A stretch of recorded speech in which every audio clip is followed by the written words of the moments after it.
자, 유대인들의 메시아적 기대, 이제 두 번째 동영상 시작을 해보겠습니다. 앞에서 저희는 다윗과 같은 메시아, 하나님의 아들 다윗과 같은 메시아의 개념에 대해서 살펴보았는데요. 가장 대중적으로 인기 있는 호칭이었고 예수님 자신도 그 호칭을 받아들였죠. 그래서 예수님의 이름을 우리는 예수 그리스도라고 부릅니다.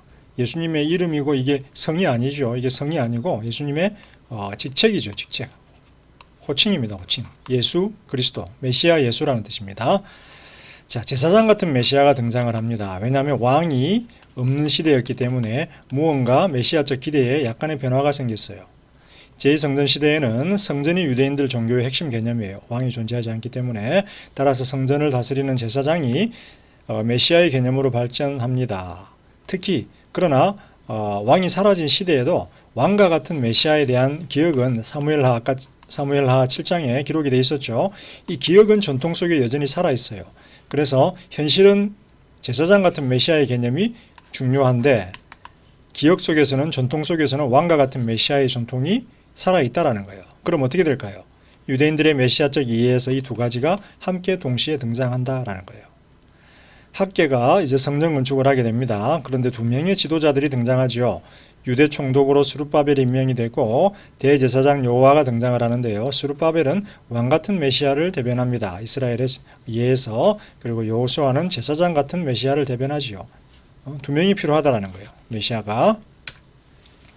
자, 스가랴 4장에 보게 되면 순금 등장과 두 개의 올리브 나무 환상이 등장을 하는데요. 이 두 개의 올리브 나무는 두 명의 메시아들을 상징합니다. 자, 7 등잔이 있고 그 기름 그릇 위에 있는 등잔을 위해서 7 관이 있고 등잔대 곁에 금 등잔이 있죠. 순금 등잔대가 보이는데 순금 등잔대 곁에 감람나무가 2개 있어요. 금 등잔대가 있고 감람나무가 여기 하나, 그다음에 여기 하나 이렇게 세워져 있는 거예요. 하나는 오른쪽, 하나는 왼쪽. 그래서 네가 이것이 무엇인지 아니? 라고 물으니까 천사가 물으니까 스가랴가 대답하되 내 주에 알지 못하나이다 하니 천사가 이르지요. 기름 부음 받은 자 둘이다라는 거예요. 기름 부음 받은 자, 메시아가 둘이다라는 거예요. 온 세상의 주, 하나님이죠. 하나님 앞에 서 있는 자다라는 거예요. 둘. 왕 같은 제사장, 왕 같은 메시아, 제사장 같은 메시아, 기름 부음 받은 자 둘이라는 거예요. 그런데 예수 전통에서는 당연히 왕 같은 메시아가 예수님이 유다 지파이기 때문에 더 유명해지고요. 제사장 같은 메시아, 아론 지파가 아니기 때문에 예수님이 제사장 같은 메시아는 예수님에 관한 호칭에서 다소 밀리게 되지요. 적용을 안 합니다. 히브리서에서 제일 강하게 적용을 하죠. 그런데 이 제사장 같은 메시아는 쿰란 공동체에서 굉장히 인기가 있었어요. 사회 공동체. 왜냐하면 쿰란 공동체는 사독하고 그의 자손들이 세운 공동체로 알려져 있는데 사독은 원래 대제사장이에요. 근데 마카비라고 하는 자들이 독립전쟁을 벌이면서 이스라엘의 주인공으로 등장을 하죠. 이 사람들은 지역에 있는 제사장들이에요. 지역에 있는 제사장들이기 때문에 사실은 소수파 제사장이고 사독이 본질적인 부주류 제사장이었죠. 근데 이 사람들이 마카비에 의해서 밀렸기 때문에 이들은 공동체에 들어가서 제사장 같은 메시아의 개념에 대해서 이들이 더 발전을 시킵니다. 그 중에 하나 문서가 발견이 되는데 11Q 11번째 항아리 동굴에서 발견된 멜기세덱이라고 하는 문서가 등장해요. 아까 멜기세덱 우리 봤죠? 앞에서 시편 2편에서 봤죠? 멜기세덱은 왕이죠. 동시에 제사장입니다. 시편 110편에도 등장을 했죠. 유대 전통에서 쿰란 공동체는 이 멜기세덱을 천사장 미가엘로 해석을 합니다. 그러나 제사장 같은 메시아라고 하는 호칭은 예수에게 적용이 불가하지요. 예수는 레위 지파가 아니고 다윗 지파이기 때문입니다. 특별히 레위 지파 중에서도 아론의 자손이어야만 대제사장이 될 수 있죠. 다윗 지파이기 때문에 예수님에게 적용이 불가합니다. 그러나 히브리서에서는 멜기세덱의 반차를 따르는 영원한 대제사장으로 예수님을 이해합니다. 자, 세 번째 개념은 선지자 같은 메시아입니다. 메시아 중에서 가장 인간적인 메시아죠. 선지자 같은 메시아라는 거예요. 신명기 18장 15절하고 18절에 보면 모세와 같은 선지자라고 하는 개념이 등장을 합니다. 모세가 요단강 건너에서 가나안 땅을 바라보면서 이제 유언을 하지요. 왜냐하면 모세는 더 이상 가나안 땅에 들어갈 수가 없다라고 하나님께서 예언을 하셨어요. 선언을 하셨어요. 왜냐하면 광야에서 하나님 물을 내라 그랬는데 바위를 쳤기 때문에 감정을 표현하면서 불순종했기 때문에 너는 가나안 땅에 들어가지 못한다라는 거예요. 근데 이렇게 이야기하죠. 내 하나님 여호와께서 너희 가운데 내 형제 중에서 너를 위하여 나와 같은 선지자 하나를 일으키시리니 너희는 그의 말을 들어라 라는 겁니다. 그 다음에 내가 그들의 형제 중에서 너와 같은 선지자 하나를 그들을 위하여 일으키고 내 말을 그 입에 두고 그에게 명령하는 것을 그가 무리에게 말할 것이다. 그래서 너희들은 나와 같은 선지자 하나가 세워질 때 그의 말을 들으라는 거예요. 자, 여기 보면은 그의 말을 들으라 어디에 등장하나요? 변화산상 사건에서. 변화산상 사건, 변화산 사건에서 마가복음 9장 7절에 보면 하나님께서 등장해서 뭐라고 이야기하죠? 이는 내 아들이니 너희는 그의 말을 들어라. 어떻게 보면 모세와 같은 선지자라고 하는 개념이 종말의 선지자 개념이 예수에게 다소 적용이 되고 있죠. 그 다음 여기 보세요. 일으키신다라는 말을 하죠. 일으키신다. 뭐예요? 부활이죠. 일으키신다. 죽음에서 일으키신다라고 처음 제자들은 해석을 했습니다. 그래서 제자들은 부활한 예수 그리스도를 보면서 모세와 같은 선지자다라고 처음 주장을 했습니다. 자, 유대인들의 전통에서 모세와 같은 선지자는 최고의 영예예요. 다윗을 능가하죠. 모세의 권위는 율법을 가져다 준 자이기 때문에 하나님과 이스라엘 간의 중재자로서 유대인들의 전통에서 최고의 인물은 모세입니다. 다윗이 아니고 그 다음이 다윗이라고 보여져요. 그런데 이것은 인간적인 호칭이죠. 인간적인 호칭. 선지자 같은 메시아이기 때문에 인간적인 호칭이에요. 예수님에게는 충분히 영예로운 호칭이 될까요? 적용이 되지요. 변화산상 사건에서 적용이 되지만 충분하지 못하다라는 거예요. 그는 하나님의 아들이기 때문에. 그래서 부분적으로 처음 예루살렘의 초대교회는 선지자 같은 메시아 개념을 예수에게 적용을 했습니다. 그렇게 이해를 했어요. 일으키시리니, 그죠? 부활한 예수님에게. 그러나 시간이 지날수록 그들은 이 호칭이 예수님의 권위와 능력을 충분히 표현하지 못한다라고 느끼고 선지자 같은 메시아의 개념을 덜 사용하게 됩니다. 그러나 누가는 나중에 사도행전에서 스데반의 설교에서 이 개념을 선지자 같은 메시아 개념을 강조하지요. 예수님에 관해서. 왜냐하면 유대인들에게 설교를 하고 있기 때문입니다. 유대인들에게 모세와 같은 선지자 혹은 선지자 같은 메시아는 굉장히 높은 호칭이기 때문입니다. 말라기 4장 5절에 보게 되면 모세와 같은 선지자가 등장을 하는데 엘리야에게 적용이 됩니다. 엘리야가 바로 모세와 같은 선지자고 종말의 때에 엘리야가 돌아올 거라는 겁니다. 자, 여기 보세요. 자, 그 이르는 날에 종말의 때에 어떤 일이 발생하냐면 너희가 악인을 밟을 것이고 내가 정한 날에 너희 발바닥 밑에 재와 같으리라. 양군의 여호와의 말이니라. 너희가 내가 호렙에서 온 이스라엘을 위하여 내 종 모세에게 명령한 법 곧 율례와 법도를 기억하라라는 거예요. 모세가 등장하고 모세의 율법이 등장하죠. 보라 여호와의 크고 두려운 날이 종말의 날이 이르기 전에 내가 선지자 엘리야를 보낸다라는 거예요. 선지자 엘리야가 바로 모세와 같은 선지자로서 모세의 율법과 법도를 이스라엘이 지키게 해준다라는 거예요. 그래서 변화사상 사건에서 예수님이 변화될 때 한 분은 모세, 한 분은 엘리야가 등장을 하지요. 어떻게 보면 모세와 엘리야는 예수님이 그들과 같은 선지자 같은 메시아다라고 하는 걸 증거하는 기능이 있어요. 반면에 그 반대의 기능도 하는데요. 예수님은 모세와 엘리야가 아니라는 거예요. 하나님의 아들이라는 거예요. 이는 내 아들이니 하나님께서. 그래서 사람들이 생각할 때 예수님이 모세와 엘리야 같은 선지자 같은 메시아 아니야? 하나님이 아니다라는 거예요. 자, 이사야 61장 1, 2절에 보면 종말의 선지자 개념이 이렇게 언급이 되어 있어요. 여호와의 영이 내게 내리셨으니 내게 기름을 부으사 가난한 자에게 소식을 전하고 포로던 자에게 자유를 갇힌 자에게 노임을 선포하고 여호와의 은혜의 해와 하나님의 보복이 나를 선포하고 선포한다라고 하는 것은 선지자의 직무지요.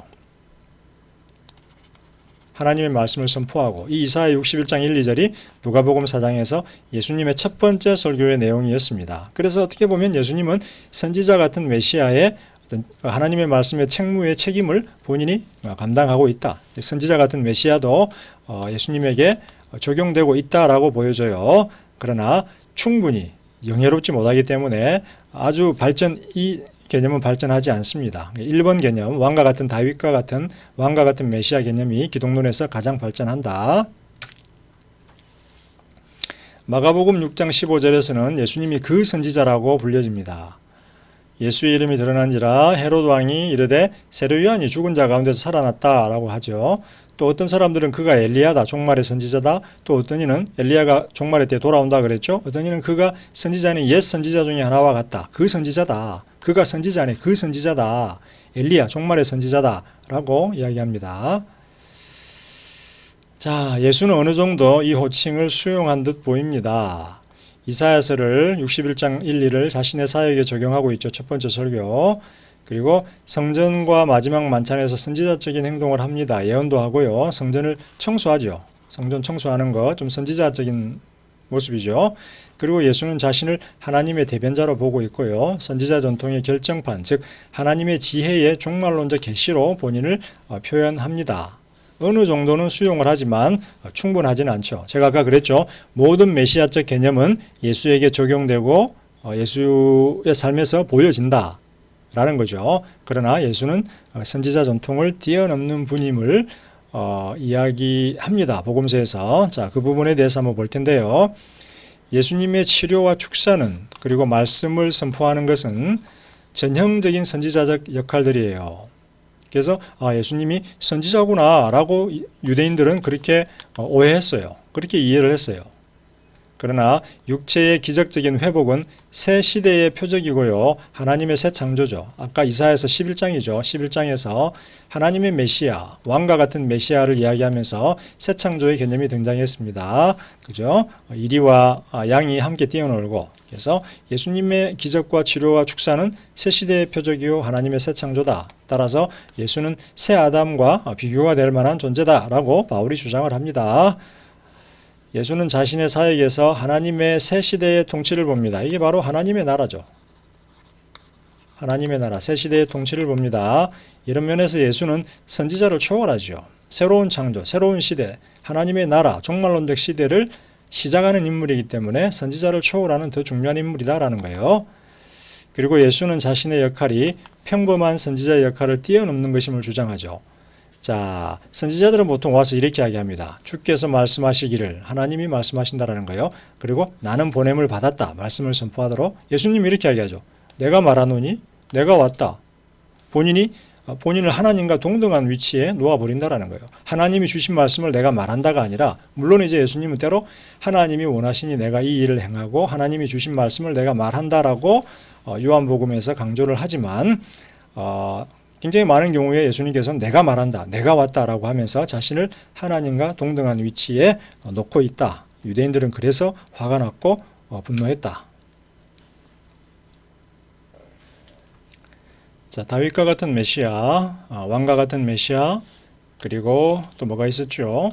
제사장 같은 메시아, 그 다음에 종말의 선지자에 이어 선생 같은 메시아 개념이 있습니다. 선생 같은 메시아 개념도 종말의 선지자와 함께 모세 전통에 속합니다. 모세 전통에. 모세는 탁월한 종말의 선지자이면서 또 탁월한 율법의 선생이었죠. 그래서 종말의 선지자와 선생 같은 메시아는 모세 전통에 속한다. 예수님은 비유들을 통해서 가르친 탁월한 선생으로 기억이 됩니다. 그래서 마가복음 5장이나 9장에 보면 예수님이 가르칠 때마다 그의 어떤 그런 권위, 지혜, 이런 것들을 통해서 사람들이 굉장히 놀랐습니다. 선지자, 참 좋은 선지자 같았고 좋은 선생 같았어요. 그래서 어떤 면에서는 선생 같은 메시아 개념이 예수님에게 잘 적용이 될 수 있습니다. 그러나 초대교회, 기독론적 관점에서 이 호칭은 그 자체로 별로 특별하지 않을 수 있습니다. 왜냐하면 인간이잖아요. 그죠? 초대교회에게 예수는 하나님의 아들이고 신적인 존재죠. 주 예수인데 선생 같은 메시아는 너무 인간적이에요. 충분히 높지 못하다. 종말의 선지자와 마찬가지로. 그러나 예수의 가르침에 동반된 특별한 권위, 마가복음 1장 27, 6장 2절에 보면 나오죠. 그리고 그 지혜를 잘 표현해 주고 있습니다.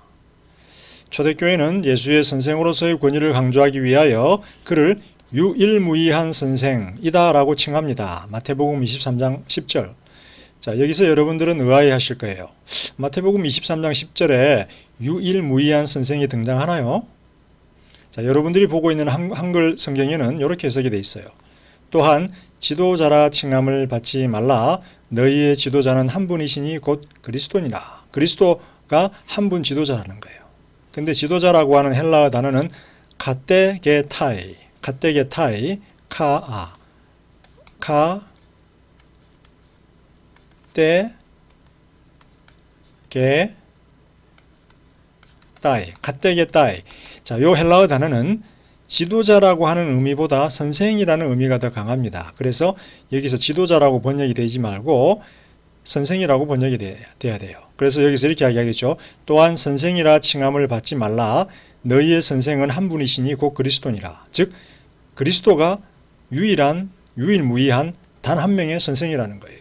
그분의 권위와 지혜를 초월할 자가 없다라는 거예요. 자, 예수님의 선생으로서의 가르치는 사역의 권위를 잘 증명해주는 호칭입니다. 그러나 역시 초대교회에게 예수의 어떤 신적인 권위와 하나님의 아들로서의 그의 높은 지위, 주로서의 그의 어떤 그런 특별한 위치를 설명하기에는 부족하지요. 예수님의 권위가 있습니다. 예수님의 권위는 과거의 권위에 의존하지 않는 그의 권위입니다. 아까 종말의 선지자와 마찬가지로 선생은 과거의 권위가 담긴 책들을 가르치고 과거의 지혜를 가르치는 분이었지만 예수님은 과거의 권위에 의존하지 않아요. 율법은 이렇게 이야기했지만 나는 이렇게 말한다. 심지어는 모세와 율법까지도 도전하고 변경합니다. 예수님은 마태복음 5장. 그리고 새로운 법을 제공하지요. 새로운 윤리적 가르침을 제공합니다. 이것은 하나님의 권위지요. 하나님만이 새로운 법을 제공해 줄 수 있고요. 율법에 대한 새로운 가르침을 제공해 줄 수 있어요. 그래서 예수님은 단순한 선생 혹은 선생 같은 메시아를 뛰어넘어서 신적인 권위를 가진 하나님으로부터 보냄을 받은 선생이었다라는 거죠. 그리고 마가복음 12장에 보면은 포도원 주인의 비유가 나오죠. 여기 보면은 포도원 주인이 사람들에게 포도원이 있는데 포도원을 경작할 수 있도록 허락하죠. 그리고 때가 돼서 이제 포도원에 소출을 받기를 원합니다. 그래서 하나님이 주인이죠. 주인. 하나님이 종을 보냅니다. 종을 보냈는데 사람들이 때려버리죠. 또 하나 보냅니다. 때리죠. 나중에는 하나님이 아들을 보내죠. 아들을 보내면 존중하겠지. 사람들이 뭐라 그래요? 아들을 죽이자라는 거예요. 아들을 죽이면 우리가 이 포도원을 소유할 수 있다라는 거예요. 아들. 자, 여기서 이 종들은 누군가요? 선지자들이죠. 아들은 예수님이죠. 그래서 마가복음 12장에서는 예수님을 종들, 즉 하나님의 종들인 선지자와 동일시하지 않고 하나님의 종들인 선지자들 위에 존재하는 하나님 자신의 아들로 마가복음에서 강조하고 있다라는 거죠.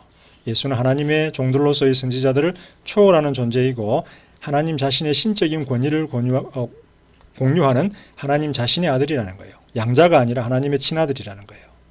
이 사실은 하나님의 아들인 예수의 선제성을 좀 그 안에 내포하고 있죠. 그죠? 선제성이라고 하는 것은 세상이 창조되기 전에 예수가 하나님의 아들로서 존재하고 있었다라고 하는 것입니다. 입양된 인간 왕이 아니라 이미 선제하고 있던 하나님 자신의 아들이었다.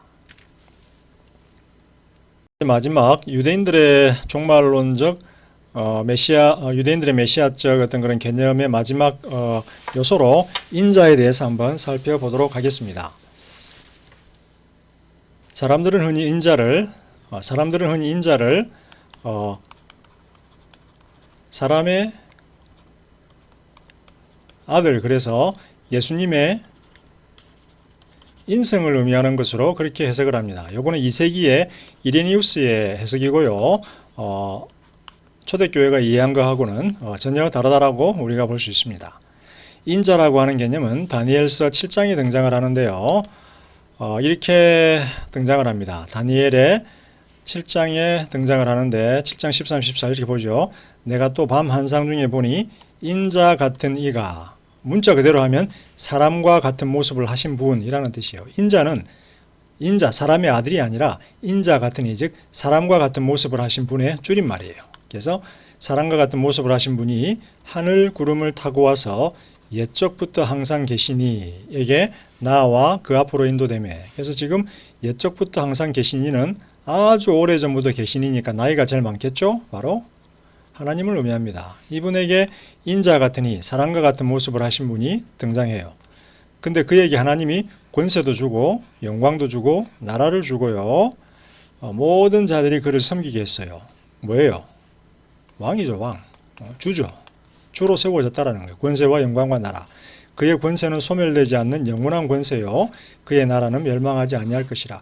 다윗의 메시아, 왕과 같은 메시아랑 다소 비슷하죠. 그죠? 인자는 왕과 같은 메시아 개념하고 연결이 돼 있어요. 자, 그런데 여기서 차이는 뭐냐면 구름을 타고 온다라는 거예요.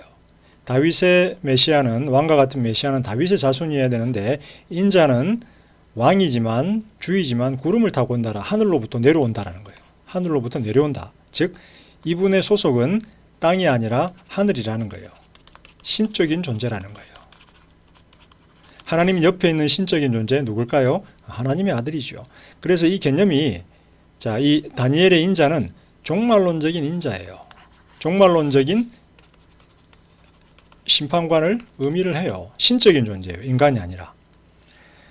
하늘로부터 구름을 타고 내려오는, 하늘로부터 기인하는 종말의 심판관이에요. 심판하시죠. 그죠? 다스리시고 이스라엘의 대표자시죠. 원수들을 정복하는 이스라엘의 구원자고 이스라엘의 왕이고 세상의 주예요. 그러나 그는 사람이 아닌 신적인 존재이기에 그의 외모가 사람 같음을 강조해요. 천사처럼, 하나님처럼 사람이 아닌 신적인 존재가 등장을 했는데 신이야 라고 말할 수가 없어요. 그의 모습이 사람과 같은 모습을 했어요. 사람과 같은 모습을 했는데, 그래서 사람 같은 분, 사람의 모습을 하신 분, 사람 같은 분, 즉 인자 같은 분이라고 이야기를 해요. 인간은 하나님의 형상을 그 안에 품고 있어요. 따라서 우리가 하나님을 본다면 하나님의 외모가 우리의 외모와 같다라고 느낄 거예요. 그래서 누군지는 모르겠지만 신적인 존재가 등장했는데 그를 보니까 인간처럼 보이더라라고 하는 거예요. 자, 제2성전 시대에 에스라 사서와 1에녹서를 보게 되면 다니엘의 종말론적 인자, 사람과 같은 모습을 하신 분이 등장을 해요. 그런데 사람과 같은 모습을 하신 분 너무 길잖아요. 그래서 그 인자라고 이야기해요. 그 인자. 그 인자, 그 사람과 같은 모습을 하신 분. 그 인자. 종말의 때 올 심판관이에요. 그래서 예수전통에서는 어떻게 돼요? 인자가 하면서 그 인자, 그 앞에가 사라져요. 그래서 인자가 이렇게 돼요. 인자가. 인자라고 하는 것은 사람의 아들이 아니라 다니엘의 종말론적 인자, 사람과 같은 모습을 하시고 하늘로부터 내려온 분이라는 거예요. 그래서 마가복음 8장 38에 보면 뭐라 그래요? 인자가 아버지의 천사들과 함께 올 때에 너희를 심판하겠다라는 거예요. 예수님이 자신을 종말의 때에 올 심판관으로 이야기하면서 인자라고 하는 개념을 적용하고 있다라는 거예요. 그래서 여러분들이 앞으로 다시는 인자를 예수님의 인성을 지칭하는 것으로 해석 안 했으면 좋겠다라는 생각이 듭니다. 자, 이렇게 해서 저희가 유대인들의 메시아 이해에 대해서 살펴보았고요. 예수 자신의 평가와 고백, 그리고 초대교회의 기독론적 발전에 대해서는 9주차 때 또 두 번의 동영상을 통해서 여러분들과 함께 상세히 나누어 보도록 하겠습니다. 자, 여러분 강의 들으시느라고 고생이 많으셨습니다.